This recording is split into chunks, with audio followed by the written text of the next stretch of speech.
Ahoj, v tejto časti vás podrobne prevediem našimi pretekmi na Swedish Electric Car Championship, ktoré sa konali 8. júla vo Švédsku. Štart bol pri ICA Quantum v Ystade a končil sa približne po 1650 km na severe, pri hraniciach Švédska a Fínska v Haparanda Stadshotel. Organizátori rozdelili štart do 3 skupín. Pretekov sa zúčastnilo až 30 tímov, zastúpené boli takmer všetky značky od Tesly, Porsche, NIO, Lucid, Xpeng, Audi, Volkswagen, Škoda, Hyundai, Kia. Dokonca sme tam mali aj ťahač Scania. Minulý rok vyhralo NIO s podporou battery swapu s časom 18 hodín 4 minúty. Kto mohol tušiť, že tento rok čas prekoná hneď viacero aut. O 13. bol na parkovisku briefing v švédštine, kde súťažiaci dostali inštrukcie. Keďže sme boli jediní bez znalostí v švédštine, mali sme predtým individuálne zaškolenie v angličtine. V skupine A, ktorá štartovala 13:30, bol iba ťahač Scania.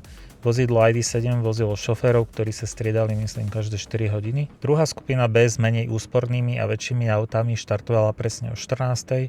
a tretia skupina C, kde sme boli aj my, pozostávala z najefektívnejších vozidiel. Celé to bolo naplánované teda tak, aby sme všetci prišli do cieľa približne v rovnakom čase. Nevýhodou bolo zvýšené riziko, že si budeme zavadzať, či už na preplnených nabíjačkách alebo na cestách. Hlavne teda s autami, ktoré vyrazili o pol hodinu skôr. Veľa sme premýšľali nad stratégiou.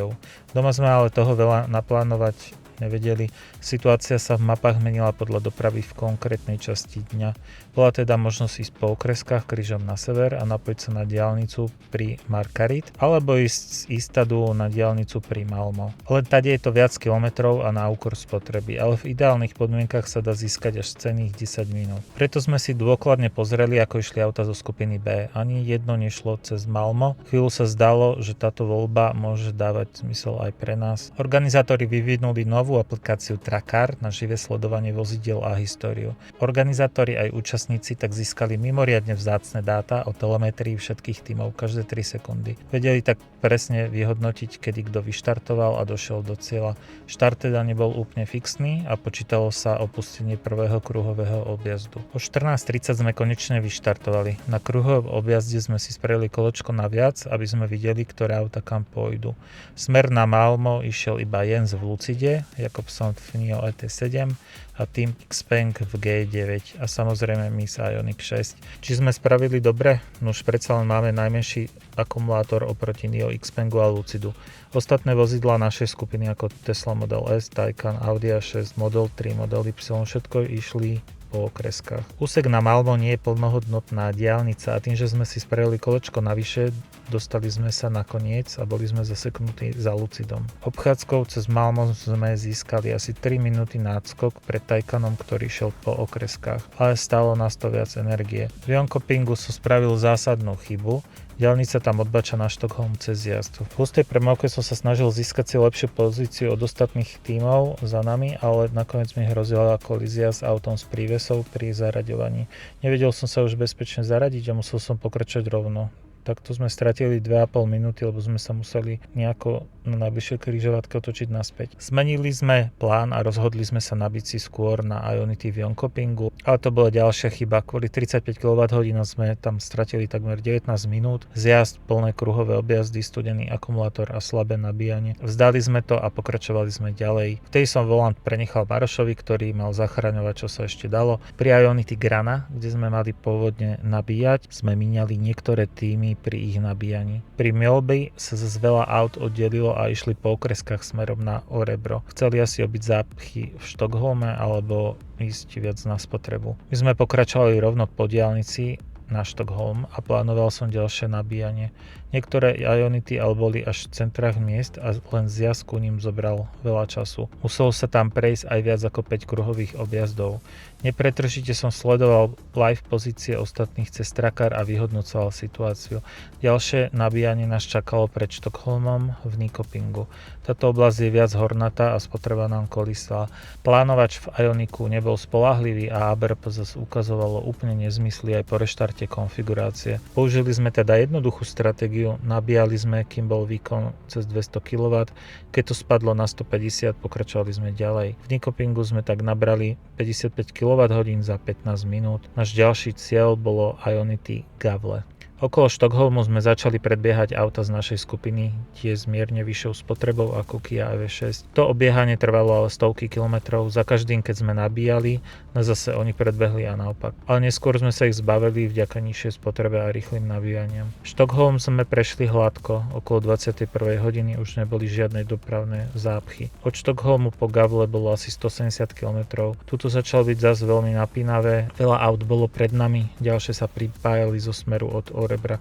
Hrozilo, že sa na Ionity ani nedostaneme. Úžasný bolo aj ťahať Scania, ktorý prešiel bez nabíjania neuveriteľných 680 km a ešte mal vraj stále 8% akumulátora. Našťastie sa obavy nenaplnili, veľa tímov použilo iné stojany. Na Ionity Gavle sme nabrali 54 kWh za 15 minút. So 75% sme vyrazili na sever. Priemerný nabíjací výkon našich session bol stále niekde okolo 210 kW.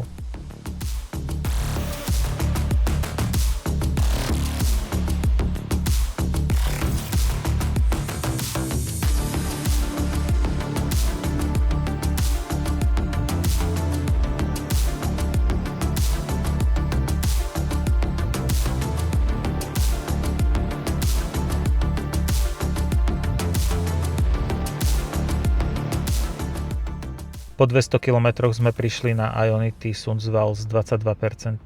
Nabili sme 28 kWh za 8 minút, robili sme teraz krátky 120 km skok na Ionity Doxa.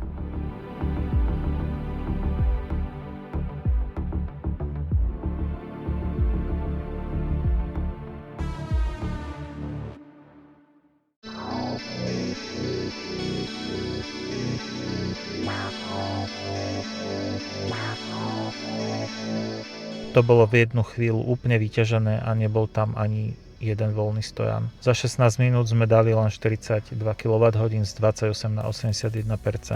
Bol tam nejaký problém aj s kapacitou. Vonku stále svietilo svetlo, blížili sme sa k polárnemu kruhu a prečo sa nám vôbec nechcelo vďaka tomu spať. Preteky boli posledných 500 km veľmi napínavé, auta sa kvôli nabíjaniam neustále vzájomne obiehali. Veľa sme stáli na semaforoch kvôli výstavbe ciest. Tí, čo trafili zelenú, získali tak cenné minúty. Cesty tu boli často jednopruhové s príležitostnými jednokilometrovými rozšíreniami na dva pruhy na predbiehanie.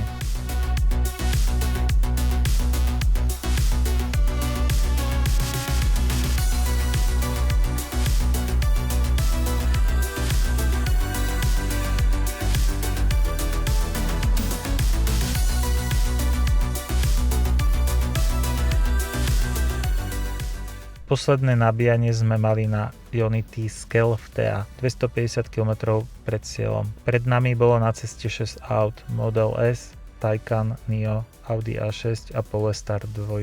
Tam sme už nemali šancu ich obehnúť, ale pri Xpeng G9 to bolo iné, nabíjal spolu s nami. Xpeng tým sa zrazu rozbehol ku stojanu, rýchlo odpojil kábel a ešte rýchlejšie vyrazil.